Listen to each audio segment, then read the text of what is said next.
Now we continue our topic, the next type of organization, that is matrix organization. अब matrix organisation में क्या होता है? Matrix organisation जो है एक मॉडर्न टाइप का ऑर्गेनाइजेशन है। बहुत ही इजी टॉपिक है ये, बस थोड़ा सा ध्यान देने की जरूरत है इसमें। ये एक तो सबसे पहली बात कि ये मॉडर्न काइंड ऑफ ऑर्गेनाइजेशन है। इसमें क्या होता है कि दो अलग अलग पार्ट्स में डिवाइड कर दिया जाता है।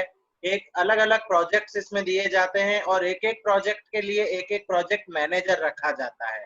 तो हम देखते हैं इसके बारे में क्या बताया है मैट्रिक्स ऑर्गेनाइजेशन में। तो matrix organisation is a modern kind of organisation which has two different type of structure. इसमें दो स्ट्रक्चर कंबाइंड होते हैं। कौन कौन से दो स्ट्रक्चर कंबाइंड होते हैं?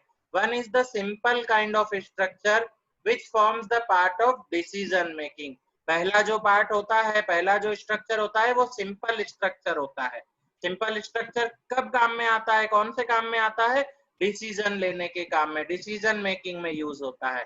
And the second one is technical problem solution based. Second जो स्ट्रक्चर है वो कौन सा है इसमें? Technical problem solution. तो दो स्ट्रक्चर का कॉम्बिनेशन है मैट्रिक्स ऑर्गेनाइजेशन।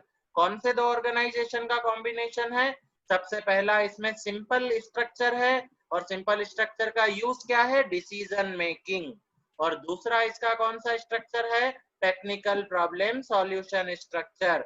और वो किस में काम आता है? Which is called project structure. अलग अलग प्रोजेक्ट बनाने में यूज किया जाता है।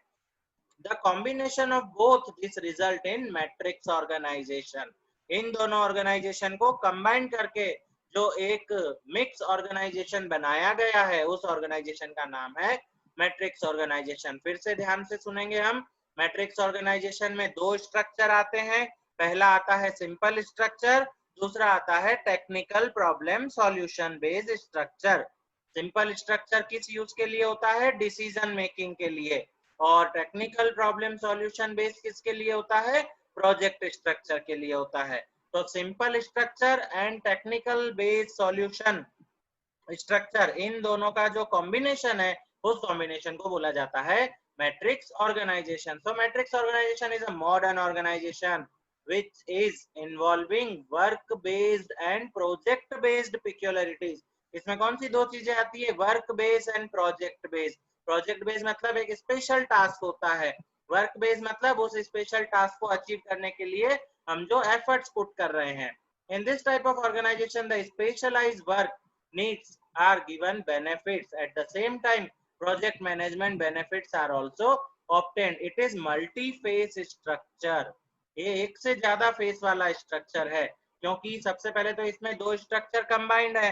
अब दोनों स्ट्रक्चर के अलग अलग फैक्टर्स इसमें इंक्लूड होते हैं। अब इसका फ्रेमिंग कैसे होता है, डिजाइन कैसे होता है इसका?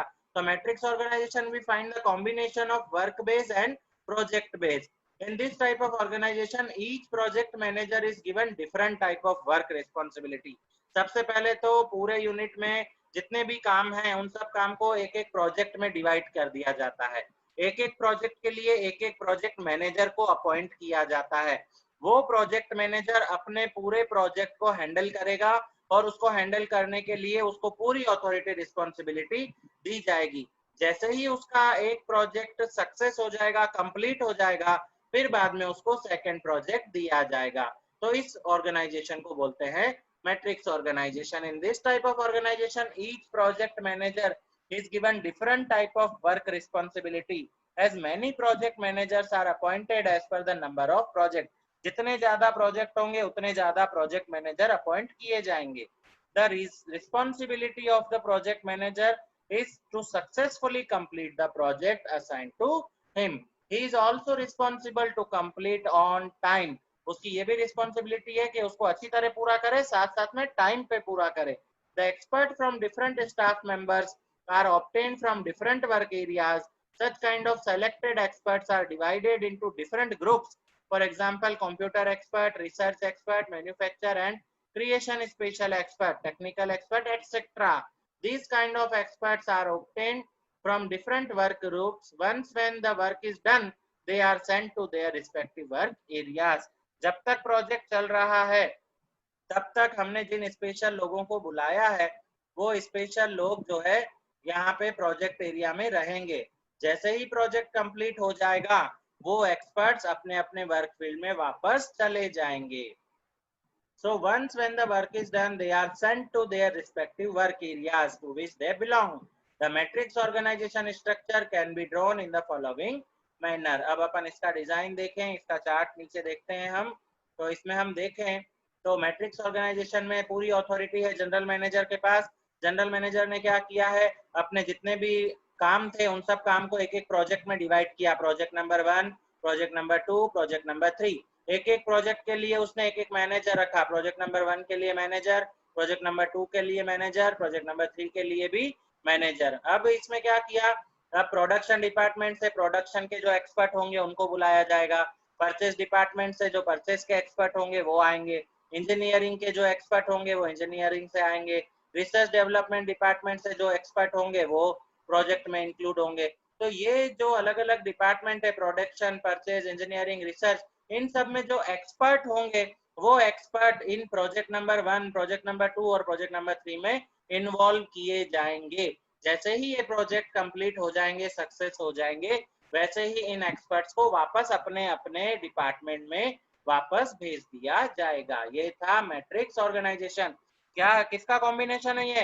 दो ऑर्गेनाइजेशन का कॉम्बिनेशन है. पहला सिंपल स्ट्रक्चर, दूसरा technical problem solution based. Simple structure का यूज क्या है, डिसीजन मेकिंग, और टेक्निकल प्रॉब्लम सॉल्यूशन का क्या है यूज, प्रोजेक्ट मेथड. तो ये था मैट्रिक्स ऑर्गेनाइजेशन. अब मैट्रिक्स ऑर्गेनाइजेशन के बाद हम लोग देखेंगे डिसेंट्रलाइजेशन.